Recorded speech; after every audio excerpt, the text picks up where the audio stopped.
Guys, welcome back to another episode of One Step at a Time podcast. It's your host, the Ocean Flight 111, heading straight to full potential with zero delays. Before we kick things off today, guys, if you haven't given the podcast 5 stars on Spotify, guys, you're missing it. You need to give it them 5 stars. Also, if you haven't subbed already on YouTube, be sure to sub. And as always, thank you for listening. And if you think someone would benefit from the podcast, be sure to send it on to them. So, guys, today I have a really cool guest. I think you're in for a treat. Today, my guest is Gary Patterson.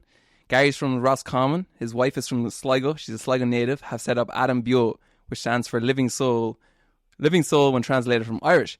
Adam Beo offers one-on-one sessions as well as retreats doing energy healing and other aspects of holistic health.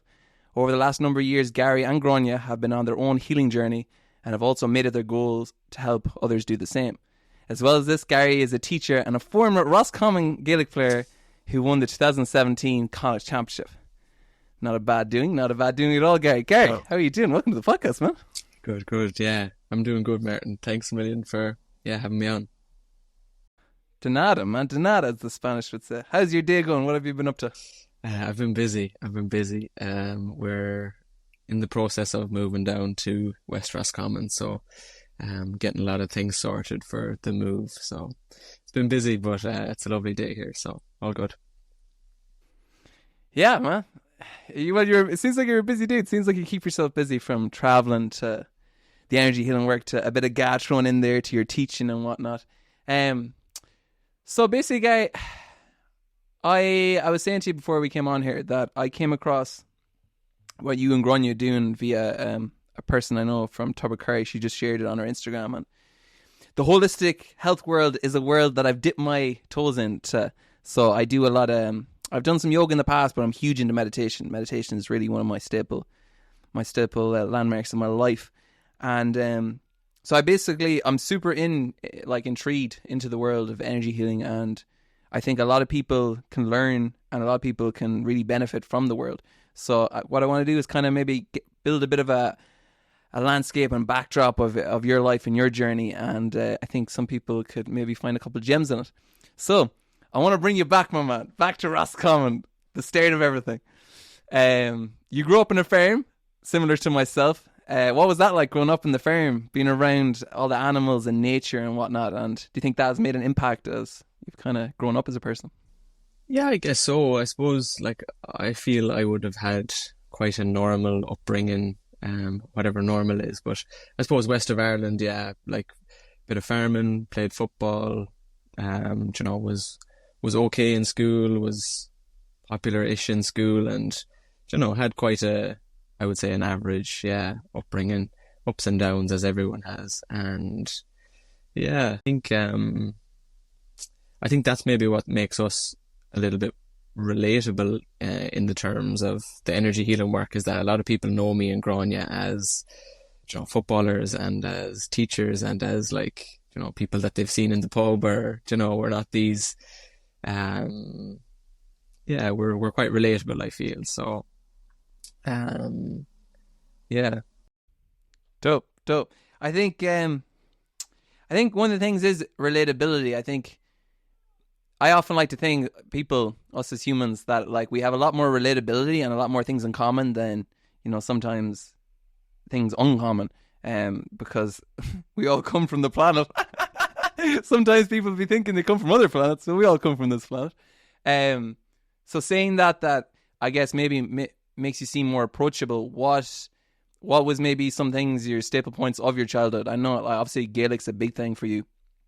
I know in a previous podcast you spoke about your pops coming to see you a lot, and that was one of the things of the reason about Gaelic. So what are your memories growing up, and maybe what skills did you maybe pick up from playing so much Gaelic when you were younger? Yeah, and I guess that's something that I only became aware of quite recently, was that, I didn't know any different. It was just, we played football growing up, and I didn't know any different, didn't think that there was anything else to do, or, it was just the norm. And I feel like it's definitely taught me a lot, dedication,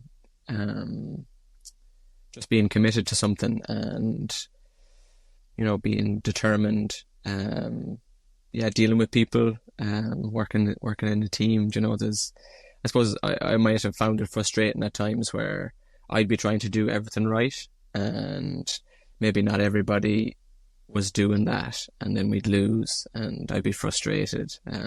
So there's definitely a lot to learn from being in that team environment. And yeah, look, I've had some, as you said there, like a couple of Connacht finals, and I was on the Roscommon panel for 5 years and I loved every second of it. Being in that high performance environment, training really hard, looking after yourself really well. I really, really enjoyed it, and never probably made the breakthrough to like nail down a starting position all the time I was there. And yeah, just like a limiting belief that I had, again, only realizing this stuff now, but yeah, just this belief that I had that I wasn't good enough to be there. And as soon as I'd be, maybe in line to start or going well, like I'd subconsciously self-sabotage myself and end up, not starting or whatever. So I guess it's a bit bittersweet learning that stuff now. Like I wish I knew that when I was going in, but I guess it's all learning. Definitely, Gary. These are the lessons that we must be grateful for, even if we do find them out maybe not at the right time sometimes. We're like, oh, I wish I knew that at the time. Yeah. You speak about self-sabotaging there, just in terms of football-wise. What did that look like? And maybe what did that feel like at the time? What was that self-sabotage, if you were to paint a picture? It looked like injuries. I'll touch on that in a second. There's another little piece around just kind of self-talk, I guess, and this kind of voice in my head that'd be like, "She's like, John, they're going to find out that like you're useless and you shouldn't be here." And I'd do like video analysis sessions and I'd see myself training and I'd be going well, and there'd still just be this little voice in my head being like, "Oh, like you're not good enough. You're going to mess up. You're going to be the reason that we lose." All these type of crazy thoughts would go through my head. But it'd manifest then as like injuries. Like I struggled a bit with injuries and went through phases of just kept pulling hamstrings, and then this like Achilles injury just came out of nowhere, and like, yeah, there was no incident will say that, oh, that's when it happened. It just kind of progressively got worse and worse, and really frustrating. But I guess it was trying to teach me something. And yeah, I suppose since I've moved away from football, then it's really opened up this whole other world that I didn't know about before. So this guy, I suppose, like every cloud has a silver lining, and at the moment I thought it was like the worst thing in the world, and turns out that it's been amazing since. 100%, man. Yeah, you're speaking about the self-talk leading to injuries. A really good example of that, Gary, I don't know if you're familiar with Eden Hazard, but Eden Hazard for years, I've seen a sports psychologist on about this, but Eden Hazard for years, Chelsea, remarkable player, one of the best players in the Premier League, moves to Real Madrid, new club, new city, the pressures, one of the biggest clubs in the world, if not the biggest, shout out United, once upon a time, begins to get injury after injury after injury. And one of the biggest things you're just chatting about self-talk there is, once you get an injury, the worry, the anxiety, the stress, because all that worry, anxiety and stress, especially in sports, it leads to the body being tense. And the body's so tense because of the chemicals that are being released. And once you go down that pitch, good example too, McGregor used to be nice and loose. He was always so loose in the octagon, because when you're loose, you have that mobility, the flexibility. But something that I'm really happy that's coming more to sports, just because they're so connected, is your self-talk will lead to you being tense, and you being tense will lead to you getting more injuries, because your body needs to be fluid.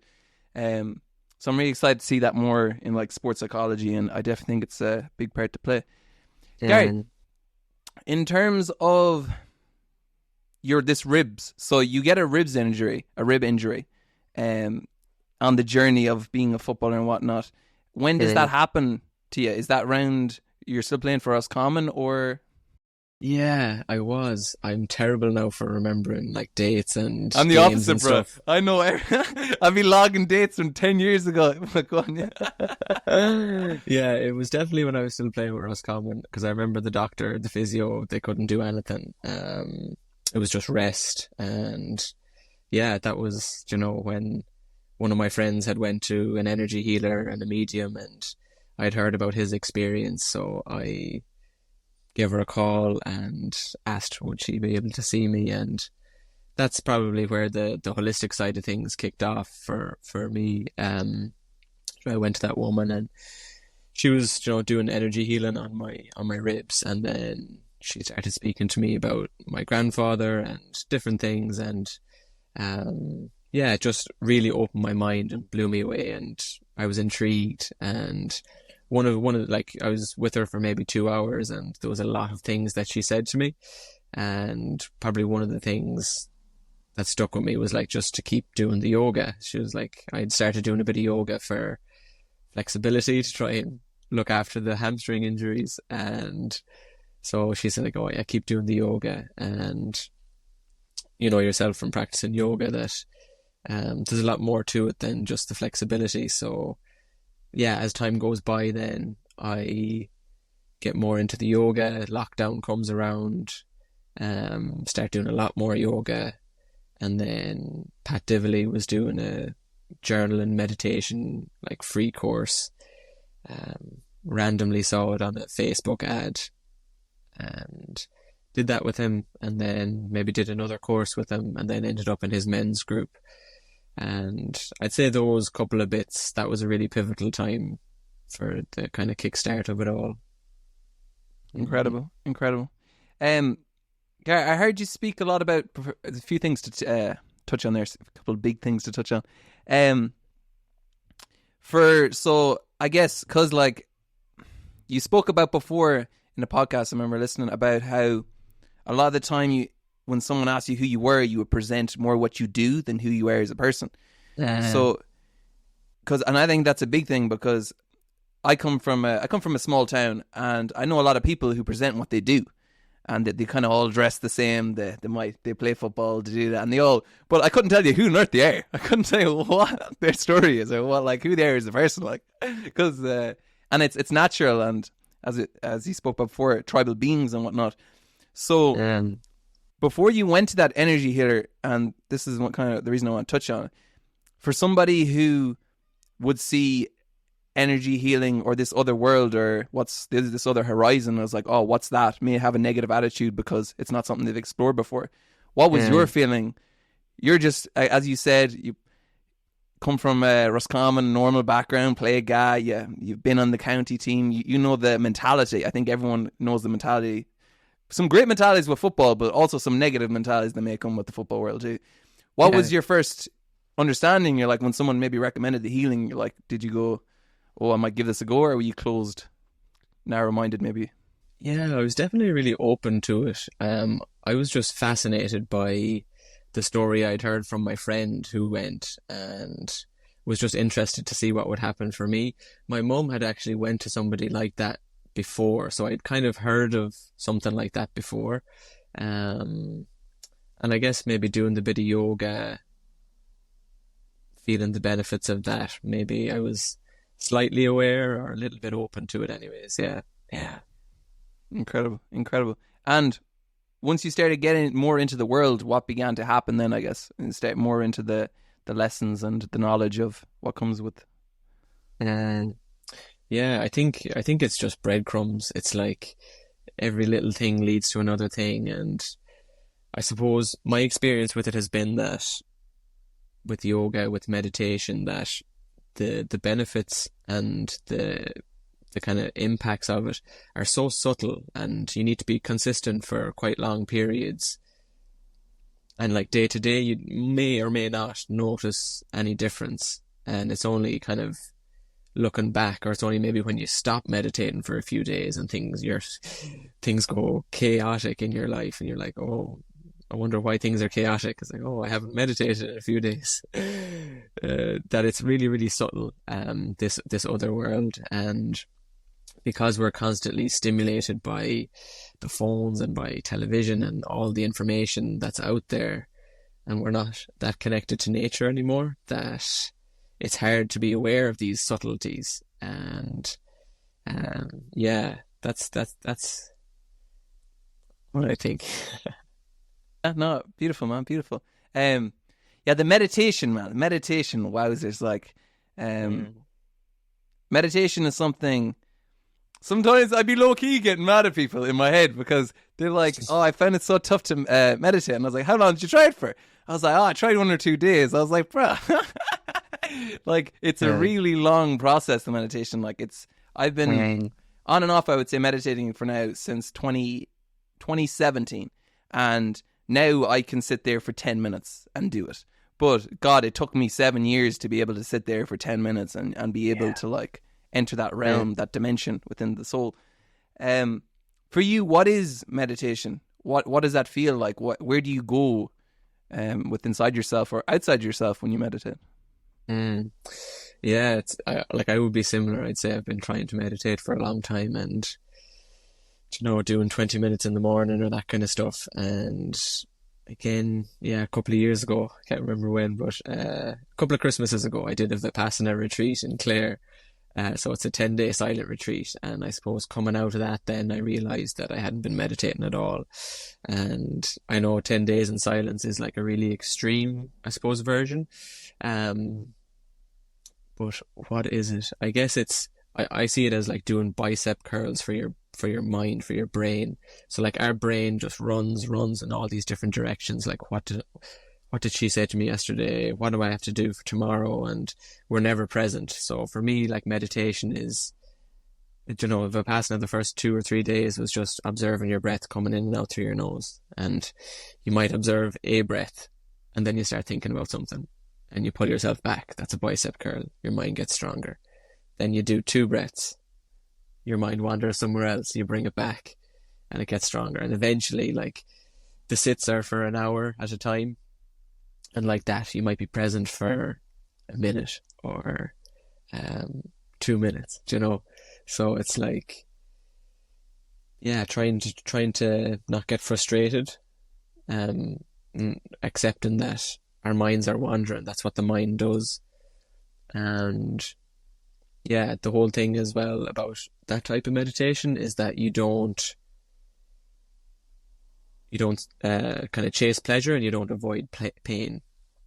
So like, obviously when you're sitting there for an hour, your legs are going to start hurting. So our natural reaction is to change position and to get rid of the pain and try and be comfortable. That's what we try to do to survive.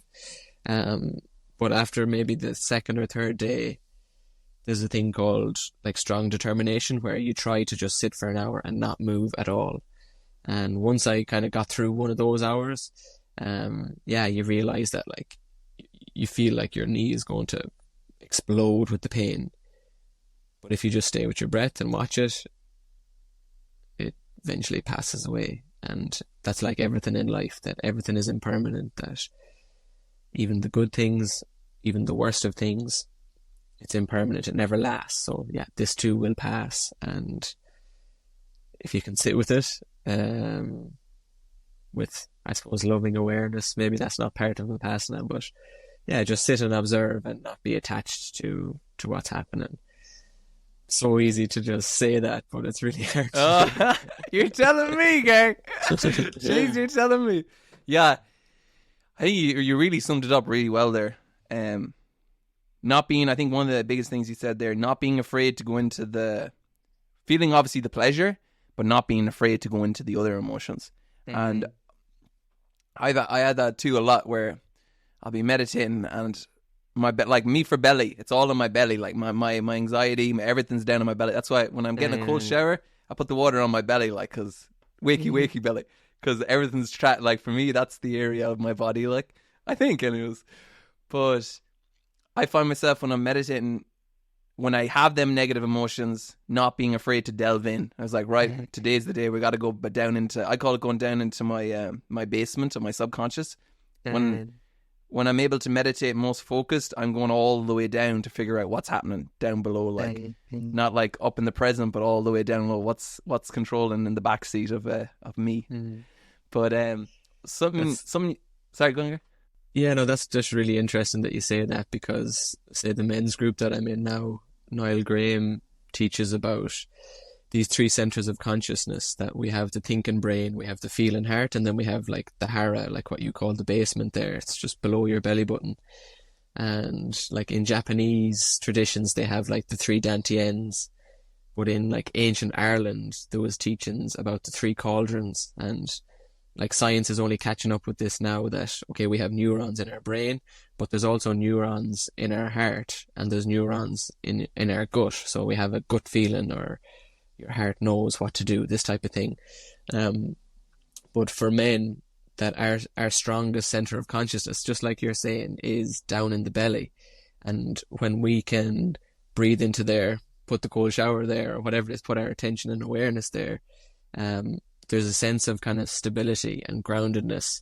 Whereas when we're up in our thinking brain, it's a million miles an hour, and it's like the monkey mind. And when we can, drop down into our hearts, I suppose, number one, and then the further journey down into your belly, that's been like huge for me. As part of that men's group, I was doing just like 10 minutes in the morning, just putting your awareness down into your belly, breathing down into there. And to say that it changed a lot in my life is an understatement. And it sounds, again, so simple and so easy. But yeah, just really less reactive in life and a lot more present just by doing that. 100%, Gary. I prefer your ways of explaining that than mine. I'm definitely going to steal them ones. Especially the Japanese one. I'm going to be telling a lot of people that one. So true, Gary. Also, you were speaking about there is the 3 levels. It's like, if I don't go down, as I put it down through my subconscious all the way down, it festers up and manifests in my day-to-day. Like, it'll come from in my anger, in my sleeping. My sleeping's the worst, because I'm such a good sleeper, but my dreams are my indicators. Like, my dreams will like always tell me the truth of my reality. And they're not image. Like, I'm a big imagination visualizing person. But my dreams often they're metaphors. So like, I'll be in a room where I can't escape, and I know that's like, I'm in life, I'm a little bit trapped of something I want to get out of. Like, they always align. I'm very blessed that way. They're scary. They get scary sometimes, but I'm very blessed that they're indicators. Gary, you spoke about there, the silent retreat.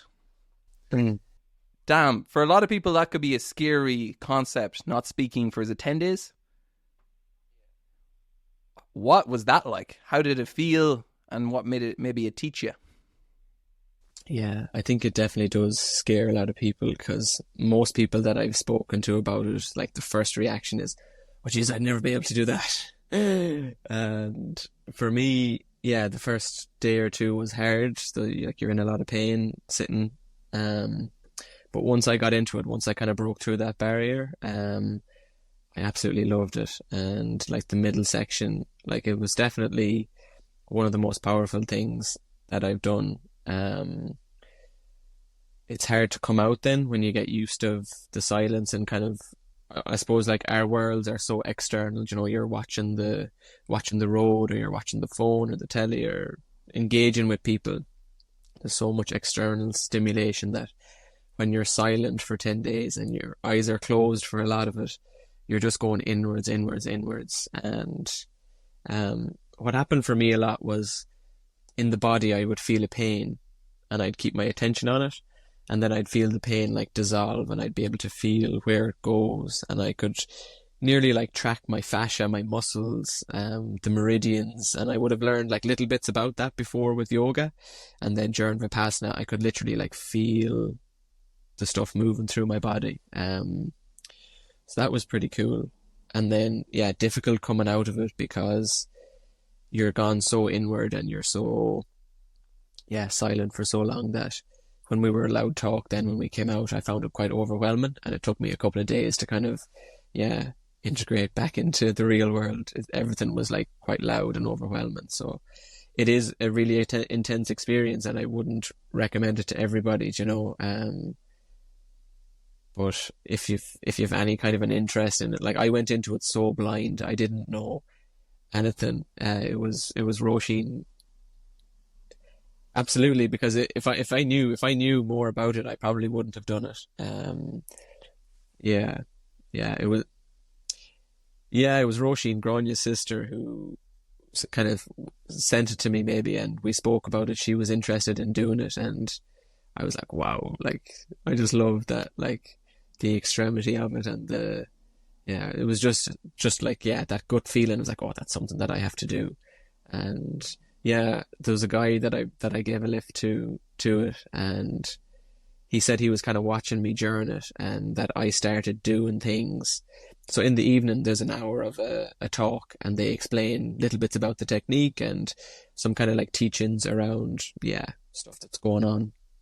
And we'll say in the evening, they would teach about something, and he would say that earlier that day I would have started doing that. So like just around food and like eating smaller portions and eating more slowly, eating more mindfully. So they would kind of tell us about that on, I don't know, maybe day 5, and he would have noticed me doing it like the day before.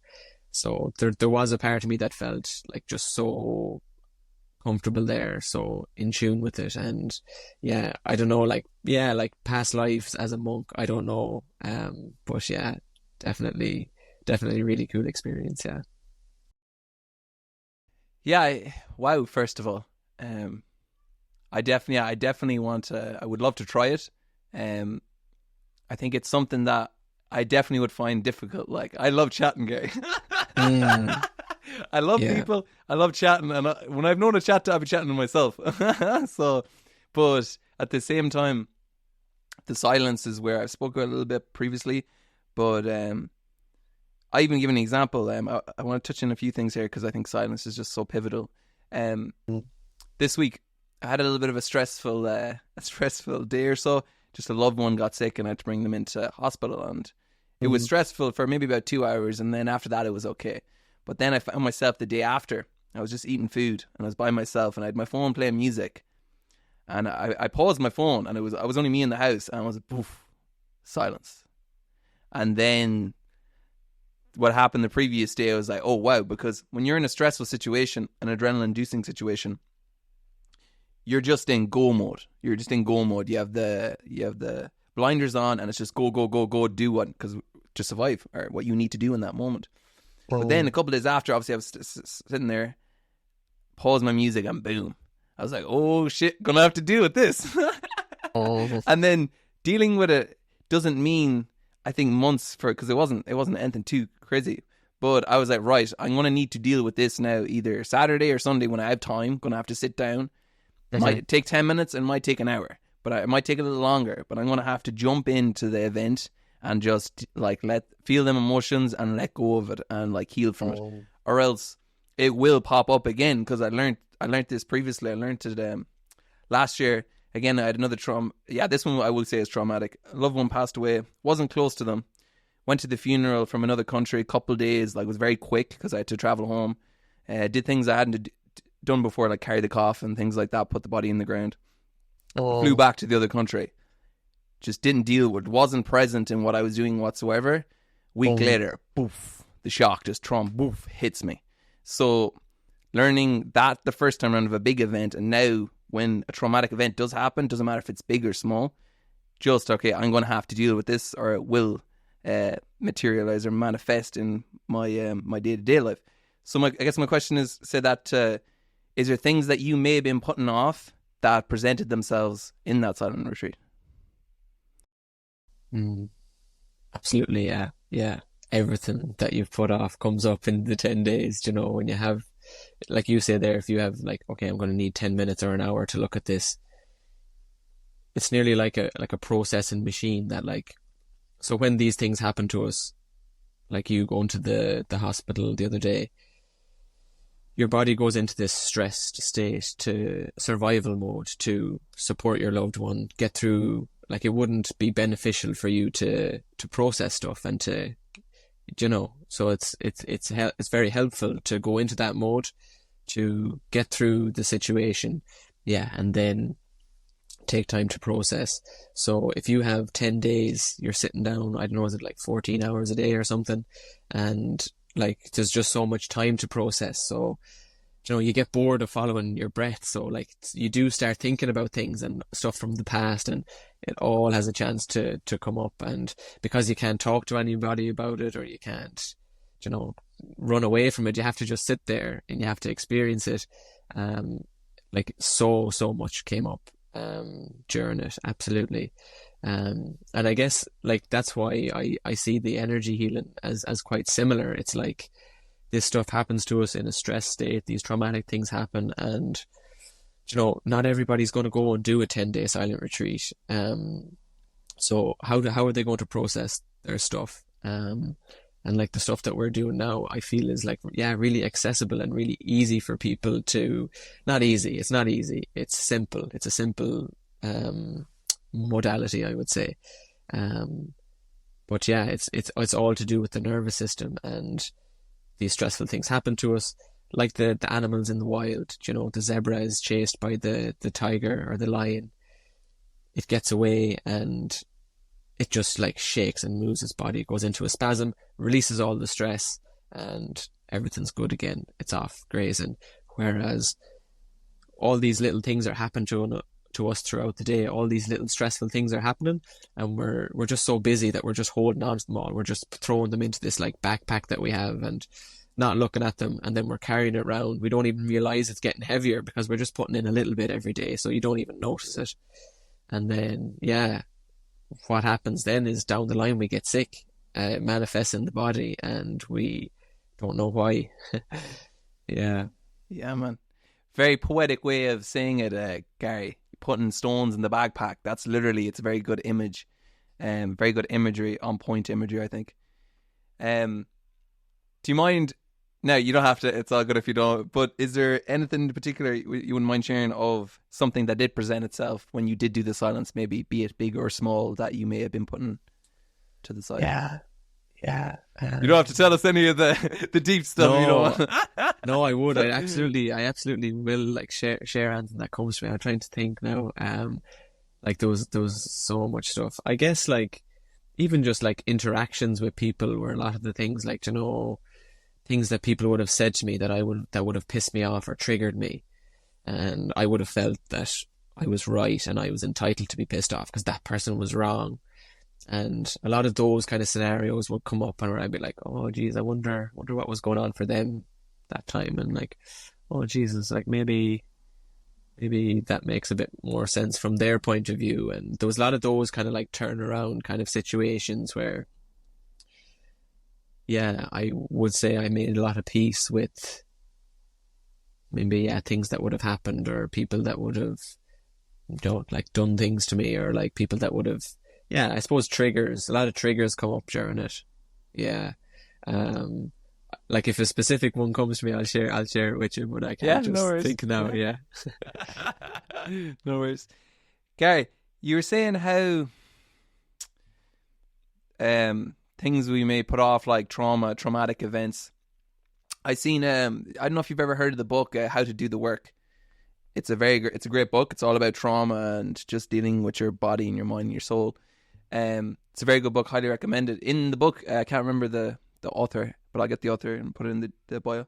She spoke about how we look at trauma as sometimes we look at trauma as like, oh, trauma is this big event that happens to you, or like this huge thing that happens in your life. But often trauma can be something small that for whatever reason like just made an impact on you. It could be something like really small negative that happened that just for whatever hit you more than it might have done someone else. So in terms of like changing maybe our perspective of how we view trauma, how can that then get trapped within the body? Because I know a big thing of energy healing is releasing, cleansing and healing. So what's maybe the process of how it gets trapped, and then the process of maybe healing from that? Great question. Yeah, it's all to do with capacity. So something happens and we either have the capacity to process it, and if we don't, it's really dangerous to put something through your system that you don't have capacity for. So what our brain does is it short circuits it, dumps it down into this hard drive, and yeah, when you have the capacity or when you have the safe space, then it shoots back up and it's processed and it's released. But you're 100% right in saying that, like, you know, that the trauma isn't actually what happens. So let's say somebody walks into this podcast and says something mean or disrespectful to the two of us. I've had an experience when I was younger where somebody has said something like that to me, and it's been really upsetting for me. You have never heard somebody like speak like that before. It doesn't mean anything to you. So this person walks in, says whatever they say, and it's really traumatic for me. And you're just like, well, like, you know, it doesn't bother you. So it can be something as small as that, and it a lot of it is based on our childhood, and even like pre-verbal. A lot of the things that like from 0 to 7, we're just sponges. We're just absorbing all this information and our beliefs about the world. And if I do this, this happens. And, you know, all these ideas, our core beliefs are kind of formed there. So, stuff happens to us then later in life, or, you know, somebody says something to us and we react in a certain way. And a lot of it can be to do with stuff that we've kind of picked up from childhood. And again, we're like so subconscious, we don't know that any of this is happening. So that's why even like the dream work, the energy work, the meditating, it's all good, and it's all leading us in the same direction, I feel. 100%, man, 100%. Gary, could you maybe give an example of, from your experience with either yourself or someone else that you may have worked with, where there was trauma trapped in somewhere of the body that led to a physical injury? Or physical pain, should I say, more than an injury? Oh, yeah. Yeah. Like there's lots of kind of, I would say, loose kind of emotions that are stored in certain areas. But I would say that it's not always the case. You know, like some people would say like that we hold a lot of, we'll say maybe anger in our hips, or, you know, like responsibility or like stuff to do with our parents, can be held in our shoulders.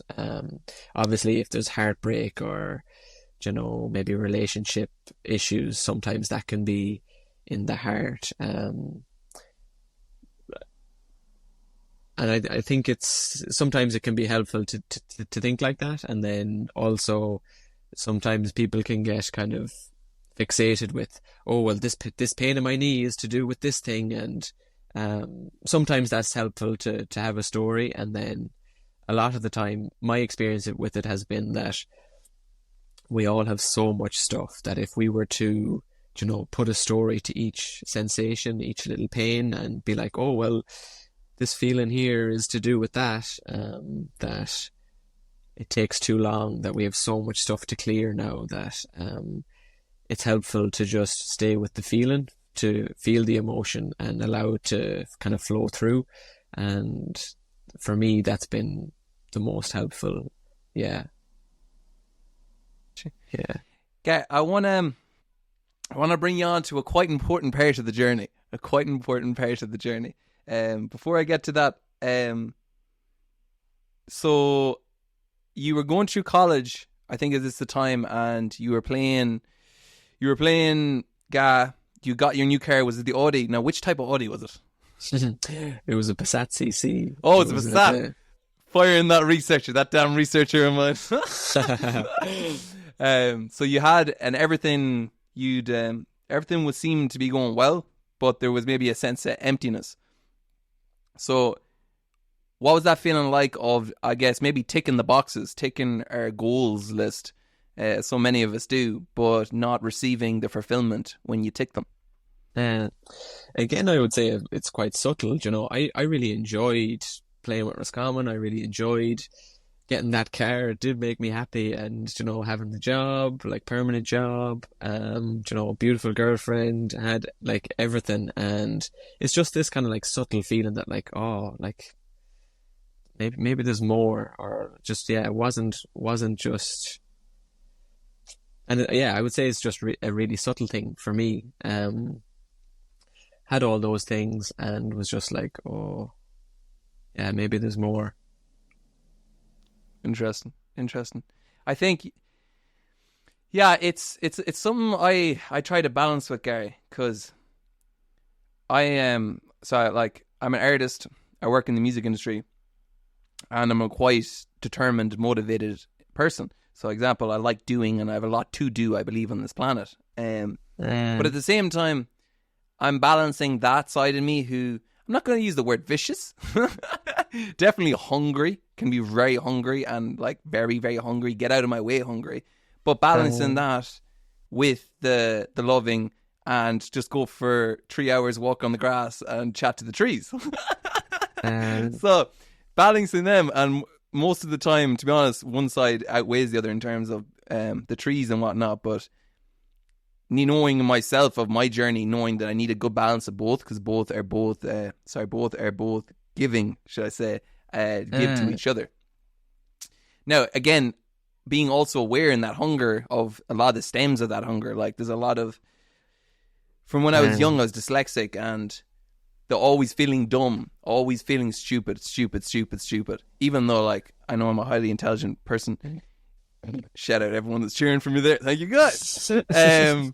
But I know a lot of that hunger, what it's rooted in, and just being honest of what it's rooted in, and sometimes saying to myself, okay, yeah, that's not a good idea. It's not coming from a good place. But then other times I'll say to myself, well, look, it's not coming from a good place, but I know what I can do with it. I know what I can do with that pain, and I can accomplish a lot and help others accomplish a lot using that pain as a tool. So that's what I always kind of keeping in tune with the balance, I guess, between like successful and what I view success, because I view success as having a really happy, fulfilling day and going for my walk and my jog and feeling like I'm on top of the world, but also making a great song, which is kind of similar to, but hitting a certain number. Like, I'd be lying to you if I'm not in the game of hitting numbers. Like, there's a lot of numbers in the music industry. So you're trying to balance, I guess, the fulfillment of teaching and football. You mentioned along that, Gary, that beautiful girlfriend. This is pivotal in the story. Where did that come about of, and how pivotal has Grannie been, your wife, in your story? Oh, like absolutely massive. I'll could talk about her all day. Just what you were saying there, just about like the hunger and like where do those things come from.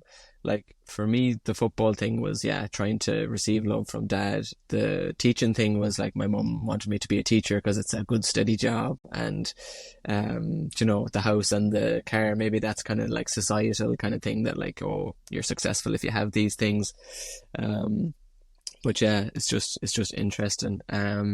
Grannie, we met in UL in college, and yeah, like footballers, we were doing the same course, and yeah, I'd say I feel like we've helped each other along the journey in different ways. I'm not sure who. Yeah, I suppose we both kind of got into it around the same time, and yeah, just helped each other along. Like we're two completely different people to the people that met each other, and I always just say that we're so lucky that we grew in the same direction, because like we have such common interests and like such an exciting present moment and such an exciting future together as well. Like we're just, things just keep getting better. It's beautiful. Gary, you said something really intriguing there about both being lucky that you grew in the right direction at the same time, along the lines of that. Do you think many people in relationships suffer from maybe one outgrowing the other? Like it sounds like you have a very balanced situation where, as I said, you not only did both of you grew, but in the right direction, like in very similar directions. So do you think, like a lot of relationships, from your experience in your relationship and marriage, that sometimes one person can be the case where they love each other, but one just outgrows the other? Yeah, like I guess I've kind of heard people say that. Like my only experience is like, and even with me and Grania, you know, that we would maybe like, you know, yeah, it'd be like this, that like Grania would be like getting really into something, and like, and then I'd be like, oh, and then I'd be like, yeah, I'd get into it, and then, yeah, vice versa, yeah. But I'm sure it is the case that, you know, if somebody, whatever it is, whether it's this or whether it's any kind of interest that you have, if you're into something and your partner isn't, yeah, maybe that can be difficult. I think it's good to have separate interests as well, and to have, you know, lives outside of each other, and we definitely have a good balance there. And even like the balance that you were saying there around like the drive and the self-care, or the like getting stuff done and the looking after yourself, it's, you know, it's like day and night, it's like summer and winter, you know, nature has that too. And I think it's really important that we as men, you know, like strive for something, and yeah, have goals and get stuff done and look after things. But we also have like a feminine side to us that needs to, yeah, as you say, go walk in the grass, or just get out in nature and meditate, whatever it is that, yeah, it's important to balance both, yeah. Having that connection and both growing in the right direction. What was the moment you decided to set up? Oh man, I don't want to mispronounce it again. Adam Beo.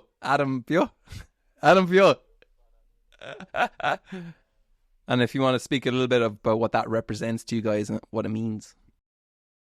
Yeah, I guess it was. Yeah. Thank you.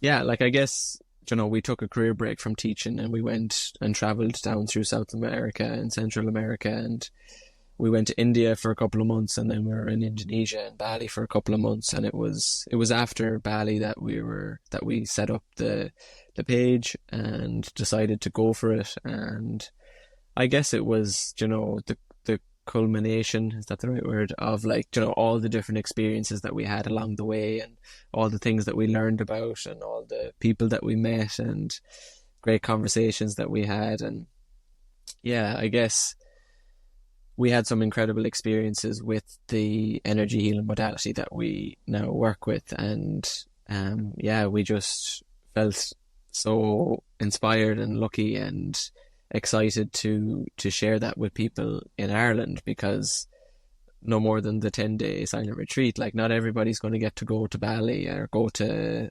Peru and have these experiences. So we feel very lucky to be able to bring some of that back, and to share with people. And like, it's not that, oh, we're great because we went away and we did this stuff and we know everything. It's like, what we would try and do is like, we believe that everybody has this within themselves, and everybody knows everything that they need to know. They've just forgotten some things. So what we do is we help you to remember the bits that you've forgotten. Yeah. The mic drop right there, guy. That's a mic drop right there. I'm going to add some claps in the background when I edit this. There's going to be nice claps going on here. Yeah. Very well said, Gary. Very well said. And you use the word inspire, probably one of my favorite words in the English dictionary. Like, inspiration, what we can create from inspiration is just beyond belief. Like, it really is special what we can learn and create once we use that feeling of being inspired and go, and the impact we can have on the world when we use that inspiration correctly.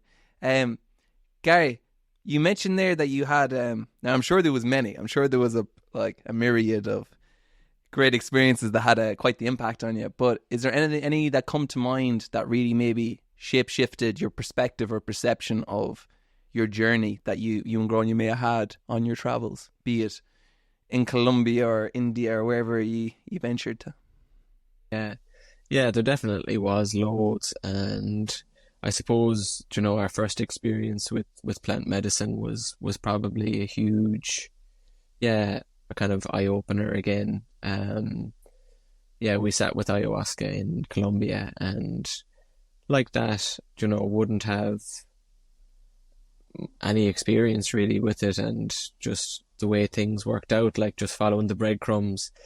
We were staying on a permaculture farm, and we were learning a bit of Spanish, doing a bit of yoga, and met an Irish guy there, and he was going to be going to this ceremony, and like I had done a lot of research about it and watched a lot of stuff about it, read a lot of stuff about it, and Grania probably less so, but we decided to go for it, and I suppose that's one of those scenarios where like I really wanted to go, and Grania was like, oh, maybe, like, but we decided to go, and yeah, we've had, you know, other experiences with different plant medicines, and I guess the biggest thing that I got from it was like just a zoom out kind of experience where you can just zoom out and see everything for what it is, and, you know, not be so caught up in our own ego and our own importance, or like thinking that we're so important, we're so insignificant, and not in a bad way, in a really like take the pressure off yourself and like just go and enjoy and live life. I suppose the ayahuasca experience for me was very much about, kind of similar to the Vipassana, in that it brought me back to different scenarios, different maybe behaviors that I would have engaged in, and just the way that I was, you know, drinking. And you spoke a little bit about you know, the kind of the football culture, like the lad culture, like maybe like dressing room culture, that type of thing. And I was shown like the impact that my behaviors had on other people, and I could feel how that felt for the other person. And, you know, when you go through something like that, it does make you think about every single thing that you do has an impact on people. And no more than what you were saying about, like, you know, some of the things aren't nice to go into. Like, it wasn't nice to experience that, but was it helpful? Absolutely. And, you know, it definitely taught me a lot of things, and I'm very grateful for everything that I learned. It's a powerful one, Gary. It really is a powerful one, because, man, so a little backdrop, I guess, is when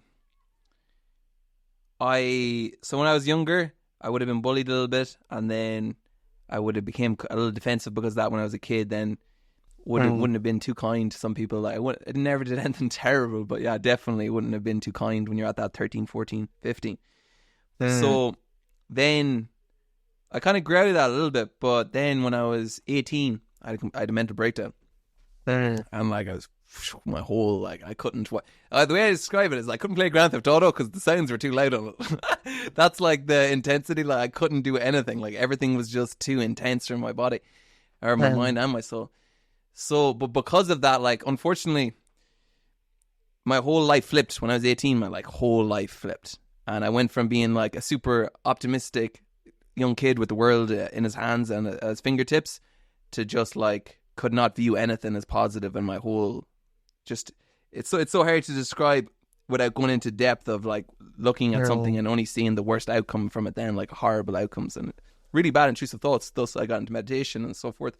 But unfortunately, from that horrible experience, the amount of empathy, like the empathy in me, and what I've grown now, I always had the kindness and love in my heart, but at reaccessing that after it being almost crushed and having that empathy for people. And so much so that I wrote a lyric about it, how so blessed to see so many angels, but it's a blessing and a curse when you feel others that are painful. That was a paraphrase, but when you're feeling for someone, because you can feel someone's happiness, and that's beautiful. You can drink from their jug of happiness as well as your happiness. Beautiful. But the pain, you can sense it too and you feel it. And it can be a very tough thing for, I think it's empaths, people who feel the empathy like big, to like, it's a hard thing to deal with sometimes when you meet a stranger and your heart just falls out. And it's hurting you too. It hurts you. And that's like learning to have the control over that hurt and not let it, like, sometimes, okay, I'm going to let it and I feel like it's important, but other times I can't. I have to like back off a little bit there because I can't feel that pain. Like, it's not benefiting me or you for me to feel this pain. So that's just definitely, and when it comes to ayahuasca, a few things I want to touch on. I want to ask you, Gary, The reason I haven't gone near ayahuasca yet or any of them plant medicines is, first, number one, I on a regular basis, I've learned to tap in to my inner dimension and see things for what they are. And not so much that like it completely like I'm out here living my best entire life, but definitely I can tap into that world. But also knowing what other stuff I'm still putting off, and like still that fear of entering that and being able to completely like have the capacity, use the word capacity to deal with that. The question I'm coming to is, I said inner dimension. From doing all this work with meditation, Gary, and learning about, I want to read you a quote actually here, because it was in one of your videos and I think it's really important. 1 second, let me pull it up here for you. The last couple of years I've been on a journey to get to know, sorry, the dyslexia. Last couple of years been on a journey to get to know myself, who I am and why I'm here. So that's a big quote, especially the journey, who I am and why I'm here. So, Gary, who are you and why are you here? Oh, brilliant. Yeah, I was asked that on that training that I went to in Germany recently, and it's a really, really interesting question to try and grapple with, because like we were kind of saying earlier, we tend to put labels on teacher, footballer, whatever, Gary, and, you know, even like, yeah. So who am I? I guess what I was kind of coming up with most recently was that, and I'm stealing this from Ram Dass, it's like I'm becoming nobody. You know, because when I have all these labels, it weighs you down, and you have this expectation to be all these things. And as you kind of like shed those layers of, I guess, conditioning and like social conditioning and all these kind of limiting beliefs that we have, and you just let go of, like, the ego is a huge thing, like, you know, and people think the ego is a bad thing. We do need a certain amount of ego, but letting go of the ego, letting go of all these just ideas that I've built up to survive, and, you know, letting go of all of those. Who am I? I'm no closer to an answer there, but I'm becoming. Why am I here? I think, you know, learning about all these, like, you know, different things on our travels, to make it like really simple, like, life is about love. And if I can, you know, be on a podcast with you and share some love, no matter what I'm doing, if I can be in love, if I can be in an interaction with somebody and just share love and kindness, every time I slip out of that, so if I start judging people, if I start judging myself, if I start harming the environment, if I start doing something that isn't love, then try and come back to it. And each time we catch ourselves, each time I catch myself, try and have compassion for myself, compassion for others, compassion for everything. That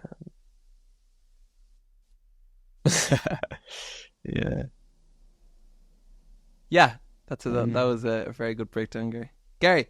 I want to up the ante. So I do a little section of the podcast. It's called Fun Questions. So It's literally, I just hit you with like fun questions, simple questions about different random things. And as I always tell every guest, there's going to be fun, cool noises in here that you definitely have to listen. If you listen back to the podcast for any reason, Gary, or Grannie, you listen to it, whoever's listening, this is my favorite part of the podcast. It's time for Fun Questions. So, Gary, these are some questions, and feel free to give one-line answers or whatever you want to answer, however you want to answer. Mm-hmm. So, all right. Favorite cartoon growing up? Pokemon. Can't go wrong. Favorite movie? I'm terrible at these. Favorite movie? Pass. No, it doesn't work. Give me something. Give me something. The Simpsons movie. Give me anything. Favorite movie? Any movie or something you watched recently that someone like it's worth watching. Shawshank Redemption. Banger. Kind of like everyone gives that answer. Not gonna lie, Gary, but great answer. Favorite cereal? Favorite cereal? Porridge. Is porridge a cereal? Yeah. Well, Yeah. probably the most healthy option. Favorite football memory? Favorite football memory, probably winning a Connacht final with Glabbies in Hyde Park in, I don't know the year. I think it was 2017. I'm not sure if it was 2017 or not. Yeah. Did you shake hands with Aidan O'Shea after you had a little tussle with him? I'd say I did, yeah. I did. I don't really remember. There's a good picture for anyone who wants to look it up. There's a very good picture of you on some random website of you and Aidan O'Shea kind of going at it a little bit. Morning person or nighttime person? Morning, yeah. I get up First early. thing- I love mornings. First thing you think of when you wake up? I don't want to have this cold shower. Last thing you think of before you go to sleep? I try and think of just things that I'm grateful for that happened that day. Yeah. And last but not least, would you rather spend the next year on a desert island or do a marathon every day? Desert island any day. Yeah. Very good, man. Very good. Okay, that was fun questions. Gary, I'm not going to keep you too much longer. There's just one or two other things I just want to tap into before I let you go. Because low key, man, I'm having a great time here. I don't know about you. I know, Really like enjoying when you start talking, like, you know, there's just so much. I'd say we're only scratching the surface there, really. But literally. But okay, Gary. So I suppose we're getting into the bigger boy questions coming up here now. But so I was speaking to Gary about, I guess, inner dimensions and whatnot.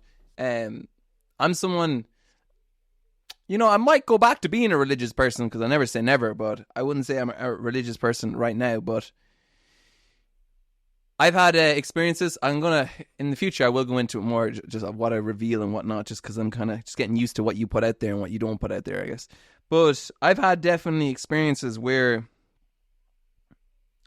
things have appeared, or I've gone to a place with inside that, like, I'm like, okay, there's definitely more going on here than, like, I'm just looking at with my eyes in terms of, like, another dimension or realm or whatever.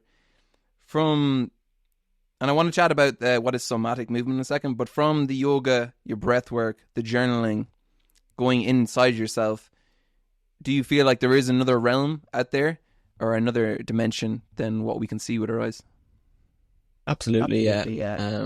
I would say that I've experienced them, and I would say that, you know, science is catching up now and saying that even like what you say there, that what we can see, like the visible spectrum is 1% of what's out there, and, you know, that's not really debatable. You know, science says that, and I've had experiences with visions and different dimensions, and like you mentioned, the kind of religion there as well. And I wouldn't say that I'm religious now. You know, again, would have had a normal West of Ireland Catholic Church upbringing, and again, like what I say about it being really simple, about it being about love.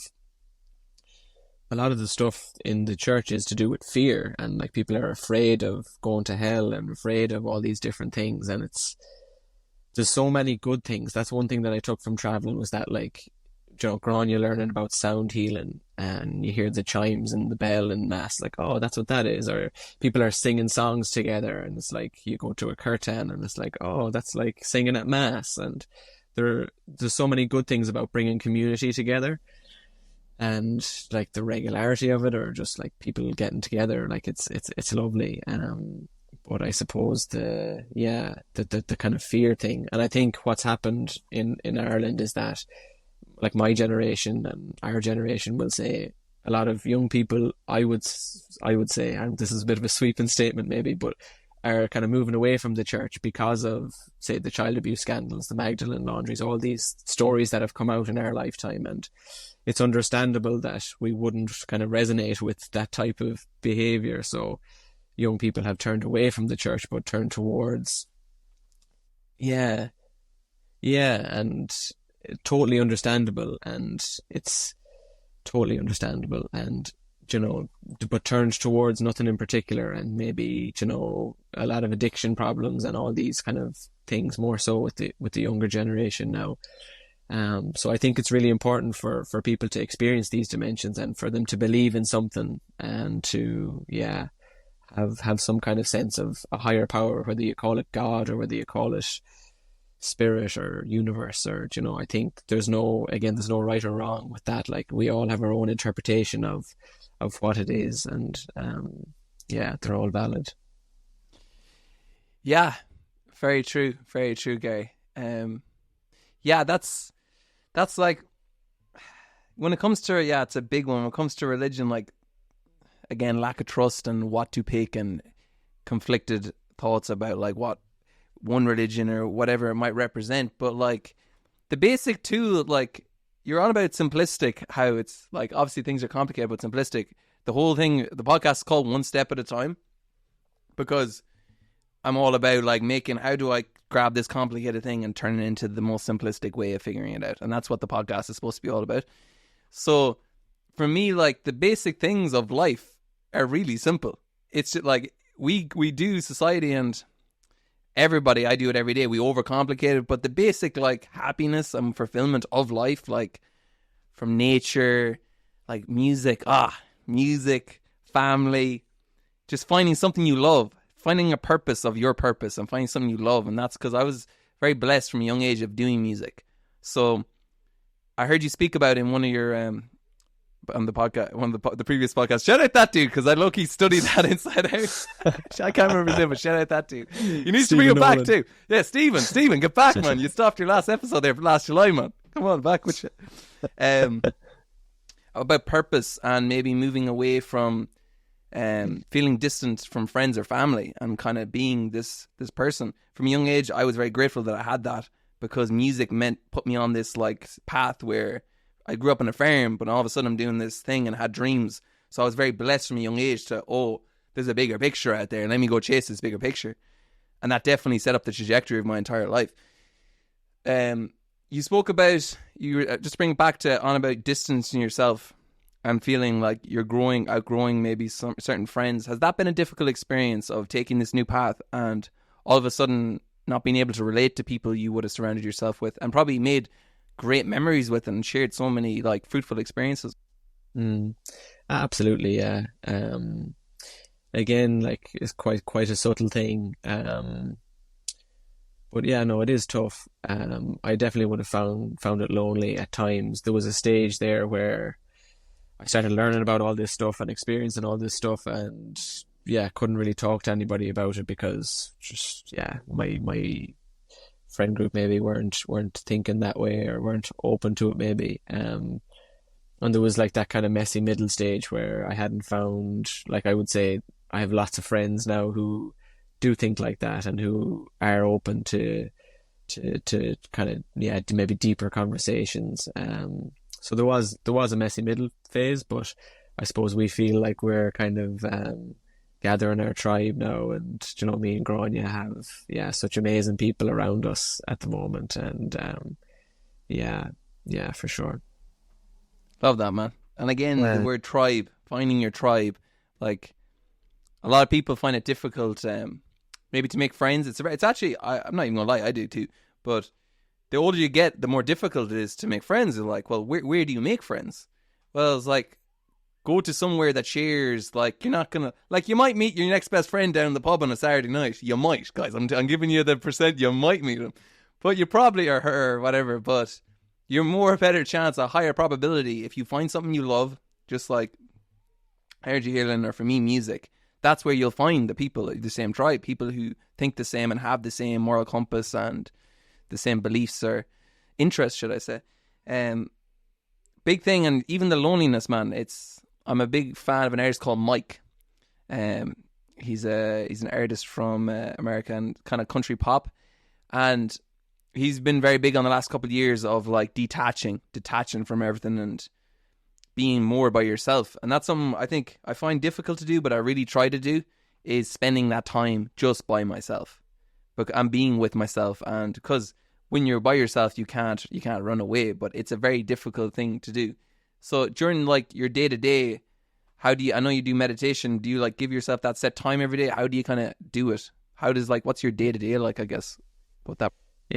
Yeah, I suppose I'd get up at like 5 in the morning and have a cold shower. So I'd leave my phone out in the hallway and set an alarm so that when it goes off, I have to get up to turn it off. And then from that Pat Divilly group that time back in lockdown, they recommended like cold showers, and I've been doing that every morning since. And my routine has changed, and it changes kind of depending on, I guess, the seasons and what I'm feeling. But I'll definitely do some form of meditation, maybe a bit of journaling, maybe a bit of breath work, maybe a bit of yoga. But I'll have like a block there in the morning of about like at least an hour and a half where I'll be, doing some combination of those things.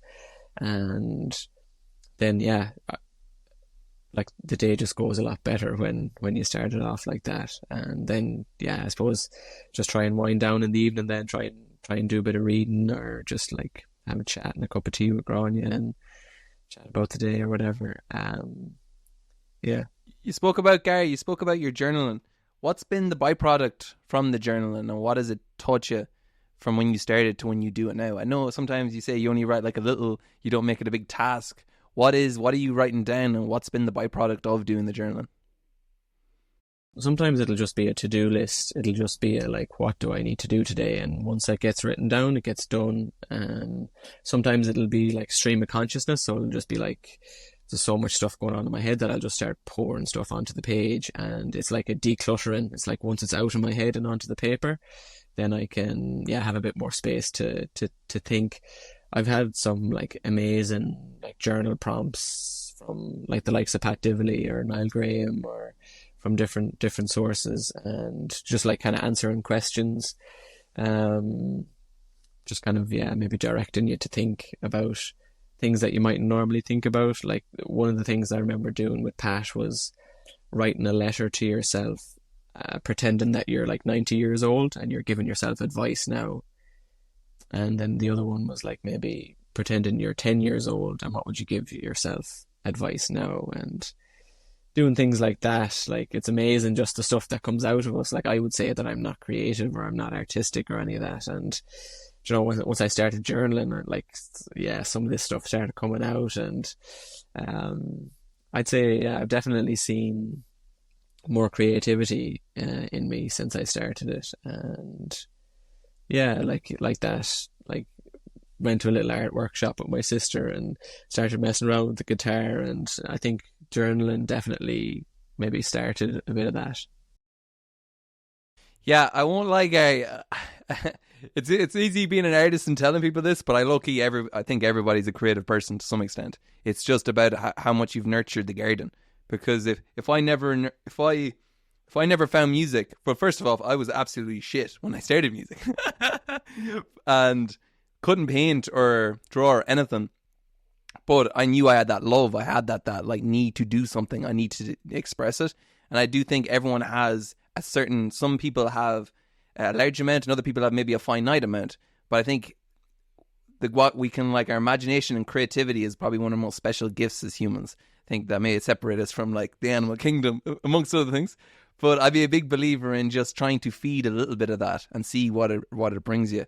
Because the healing for music, being an artist, like it was the first time I did therapy for about, till I did therapy, that was therapy. Now it was sometimes it would switch. Like, give an example. Sometimes if I found it tough to go into something in my life, I would write about someone else's experience but pour my emotions into it. So I wrote a song about a kid from the perspective of a kid going through foster care, and what that must have been like, and their perspective of getting thrown from house to house and missing their mother. Now, while I didn't experience that, I was able to jump into that and use the emotions of missing my mother for like maybe it was 2 weeks, but that 2 weeks for whatever reason had a big impact on me, and pour all them into it to the point I was like crying when I was writing it. Not my story, but pouring my emotions into it.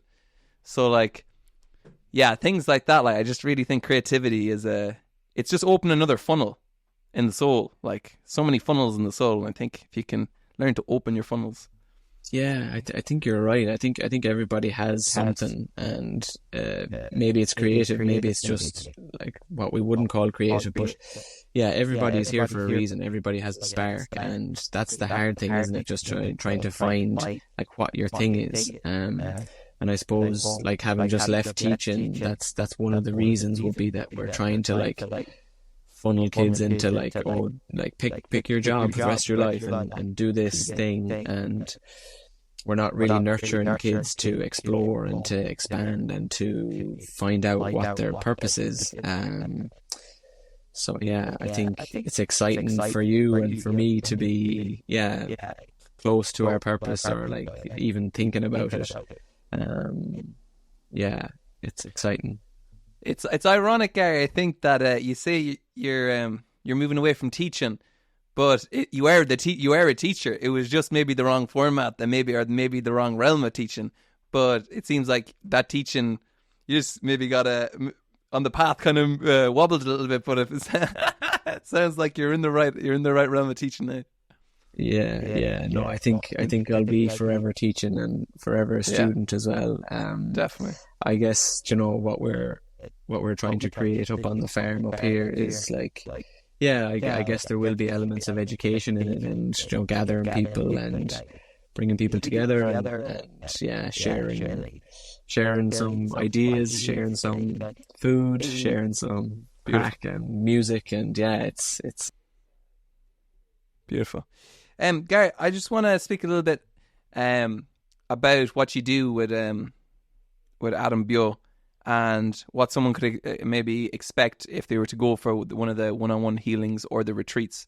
So what would someone expect maybe going to a one-on-one healing? I suppose the one-to-one work would be, we come in, have a chat. The basics of it would be that when your nervous system can relax, it can process stuff. So my job, if you call it that, is to just make you feel as safe as possible, and we'll talk, we'll do some breathing exercises, and then you lie down on the mat and there'll be some music playing, and I'll just guide your breath. And after that, then once your body feels safe, whatever it has capacity for in that day, it will start releasing, and maybe that's you fall into sleep. And as you sleep, then the body can rest, and that's what you need. Maybe it's tears, maybe you need to cry and release some sadness, maybe it's anger and you need to like punch the bolsters. Maybe because as again young Irish men, we're told, oh, big boys don't cry, and we're told that probably like when we were younger, if we were expressing anger, that would have been, you know, viewed as a bad thing. It's bad to be angry. So we grow up and we suppress all our sadness, we suppress all our anger, or some of it at least, and all these different spectrum of emotions that we label as good or bad. And again, we try to, you know, chase some and avoid others, and the ones that we avoid, the ones that we pack down, they're in the hard drive. And during a session, then sometimes it's blissful, sometimes it's can be angry, sometimes it can be sad. It's different person to person, and it's different session to session. So I couldn't really say that this is what to expect, but expect. Like kind of like the plant medicine, it's similar with the energy work. It's like whatever is meant to happen will happen, and it's not up to me. It's not me doing anything to you. It's you allowing your body to release itself and to unwind itself and to let go of the things that we've been holding on to. We do some group work then as well. So the group work is just similar. It's the same idea, just in a circle. And some people feel more comfortable doing it one-to-one. Some people prefer doing it in a group, and they both kind of have their benefits. And then the retreats then would be just maybe like a couple of sessions, maybe 2 sessions a day over like a 3-day is kind of the longest one that we've done so far. And like every time we do them, we're just kind of like craving like longer containers, just having people together for longer. So I do think we'll do longer ones in the future. But yeah, I guess if you imagine like going to a session and then you go driving home and it's like stimulation again, and it's like you're going back to your busy life, you don't have as much time to integrate stuff. So when you go on a retreat, you process stuff during the session, and then you're in this like chill environment for the rest of the day where you can journal and you can process more and integrate more of what's happening for you. So I would say the retreats are probably a more intense experience than just a one-off session. Gotcha. Yeah, I definitely want to try catch one of the retreats. Yeah, lucky, definitely want to try catch one of the retreats in the coming weeks. Gary, I was wondering if you'd be down for it. I think it'd be really intriguing to do it, because I had the idea just before we popped on to maybe do some simple breathing exercises right now that like the listener, whoever's listening to this, guys, I always say they might be listening in South Africa, they might be listening in County Louth. Very similar. Yeah, very similar. But if we were to do some simple, how would we do some simple breathing exercises? Yeah, I'm sure you know loads of them yourself. I guess we can do one. I kind of spoke a little bit about it before, just that belly breathing. Yeah, like I'll guide it for a couple of minutes if you want to follow along. And yeah, cool. Okay, so yeah, the basics would be just to try and find a comfortable seat. Try and sit with your feet flat on the ground, and to take off shoes if you have shoes on. Keeping your spine nice and straight, and just try and stretch your head towards the sky. Your spine feels nice and straight. And taking a deep breath in through your nose, and just pushing out your belly with the inhale.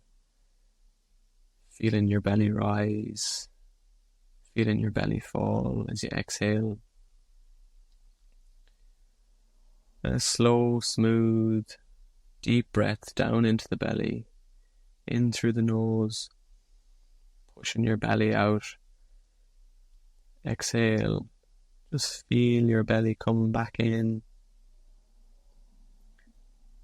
And the invitation then is to just send your awareness, your energy, send your breath deep down into the basement, down into your hara, down towards your belly button.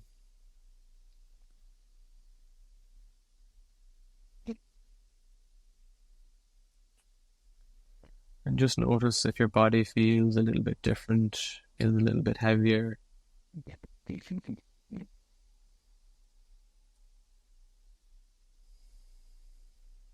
I'm going to take a couple of deep breaths together. So inhale through the nose and exhale through the mouth with a sigh.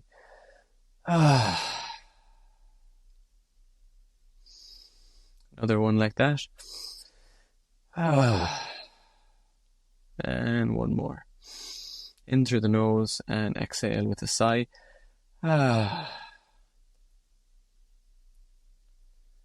And from there then, just imagining roots of a tree growing down from the base of your spine, down into the earth. With each inhale, sending your awareness down into the ground.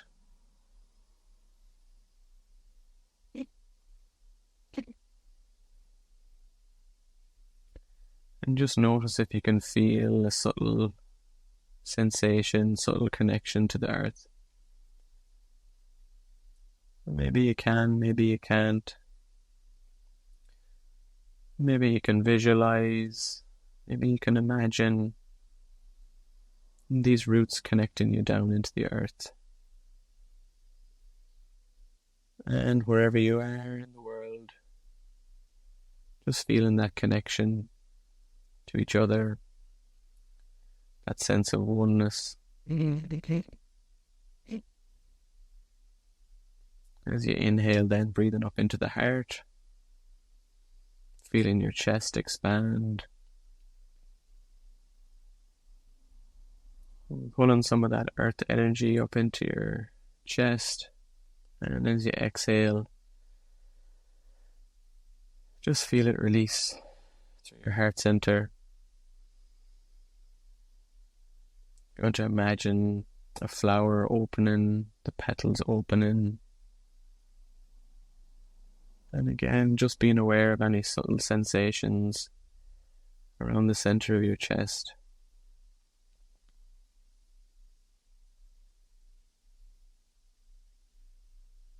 And just bringing your awareness to the top of your head. And just imagining a stream of stars or sunlight connecting you to the sky. As you inhale, pull that light or those stars down into your chest.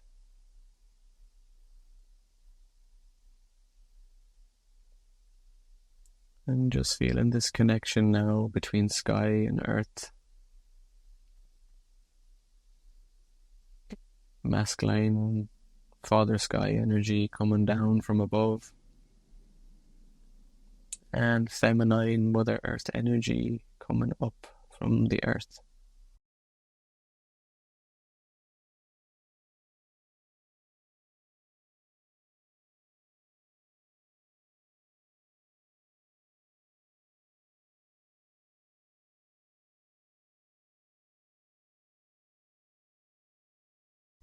We'll take another couple of breaths here in through the nose.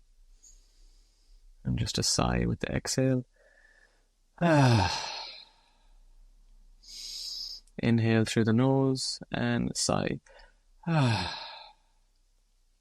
One more. Inhale through the nose and sigh. And just nice and gently then starting to wiggle your fingers and toes. You can rub your arms, stretch your neck. Just move the body in any way that feels good. And nice and slowly, nice and gently, opening the eyes when you feel ready. And yeah, I don't know what that was. That was a breathing, I don't know, meditation, bit of everything. Oh man, I thought it was beautiful. It was lovely. It's really lovely. Yeah, it was beautiful, man. Very, very nice. Very, very nice. Gary, my man, I'm going to bring things to a close. Thank you for sharing your story. Thank you for sharing some of the wisdom that you've learned along your path. I think the biggest thing, again, people can, if they can even take away 1% of anything you've said today, I think that would really contribute to healthy existence, growing more or learning more and developing as a person. Gary, as this is the One Step at a Time podcast, shout out all the listeners out there from Laos to South Africa. As this is the One Step at a Time podcast, I like to finish it with asking the question, if you could give someone one piece of advice that is either feeling lost or is going through a lot of pain now, how to get into the energy that's inside them, what would be your advice? It's a really good question. Yeah, I suppose the idea that this too will pass, that as shit as things are, and I've been in situations where, like, you know, it's been shit, and you think that it's never going to end. You think you're never going to get out of it, but we always do. I think that what you said about following the love or following the bliss, following, like, doing something that you enjoy, I think if that's something really small, you know, as chaotic or as unpleasant as things might be for you, just try and find like a minute to do something that you enjoy, whether it's going out to the back door and taking a deep breath, or, you know, listening to your favorite music. Just find that thing that brings you joy, and keep expanding that, keep following that, keep doing the things that make you happy. It is really simple, isn't it? It's like, do more of the things that make you feel good, do less of the things that make you feel bad, and just trust that, yeah, this too will pass. And when things are a lot and really tough, know that there will be brighter days ahead. And, you know, I say that, and when I've been in those situations, like it's really hard to believe that, and it's hard to take my own advice in those situations. So I guess, yeah, maybe just staying with the breath and just trying to stay as present as you can. Just take a deep breath. I don't know. I'm still figuring it out. Oh man, I love it. Honest and pure, Gary. Honest and pure. Guys, Gary, first off, thank you for your time again. I appreciate it dearly. I appreciate your time dearly. Thank you for taking the time to chat so openly and wonderfully about your path and your journey. Yeah. Also, because it's... Sorry, go on. No, just thanks a million for having me on. And yeah, some brilliant questions. And yeah, I really enjoyed the conversation. And I'm sure we'll have many more of them. Yeah, I think so, Gary. I think we will have a couple more conversations. Little fun fact for anyone who doesn't know, which is about 99.9, is Gary's wife. Jeez, we don't want to make that mistake. Gary's wife, her mother actually taught me in national school. So shout out Miss Carty. Shout out the legend. But yes, thank you for your time, Gary. This has been another episode of the One Step at a Time podcast with your host, the Ocean Flight 111, heading straight to full potential with zero delays. Guys, Gary, don't have a good evening. Have a great evening. Come on. God bless. Bye-bye. Yeah, it goes late nights on the road. Yeah, that's just how it goes. Yeah, that's just how it goes these days. I'ma try my best to make